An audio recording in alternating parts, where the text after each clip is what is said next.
Thank you very much, Leader Cahirlock, and to our Leader of the House as well. A few weeks ago, I met with hundreds of people at the Raheen Woods Hotel in Athenry in Galway, and these were groups of people that work with Galway Rural Development. They worked on rural social schemes, TUS, community employment schemes, and we also had many of our public representatives there as well. And we know all of our community heroes. They work in towns, working in all of these schemes, doing so many projects.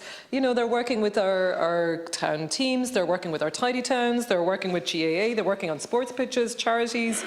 Like I know in my own local area, they were, you know, painting walls and making the towns look well. And these groups and people who work in these groups give so much. I want to thank these groups, and I suppose Galway Rural Development and Roscommon Leader, and to all the groups in all of our towns. Minister Heather Humphreys has made some serious reforms to these programmes, and across the country we have 19,000 people on the CE scheme. We have nearly 5,000 in TUS and just under 3,000 on the Rural Social Scheme.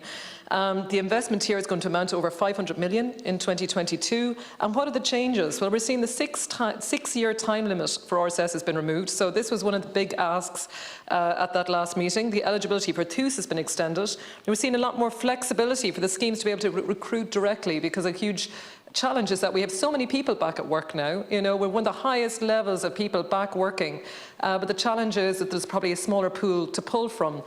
So now these schemes will be able to recruit, advertise directly for people in the local area to work with them. New pilot scheme as well for qualified adults to be explored, and they're looking at ex gratia payment for CE supervisors, which is very, very welcome. This is building on changes that Minister Humphreys has already done through the Department of Rural and Community Development for people who are on CE and RSS schemes.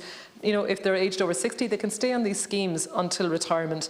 These changes mean so much, particularly in our own local areas, and I know for us here in Galway. And the challenge being that our local authority, of course, second lowest funded, but it also means that so many of these groups support the local authorities to actually develop and deliver projects. It happens in so many local authorities across the country, but just to welcome those funds today. Gur Mágat.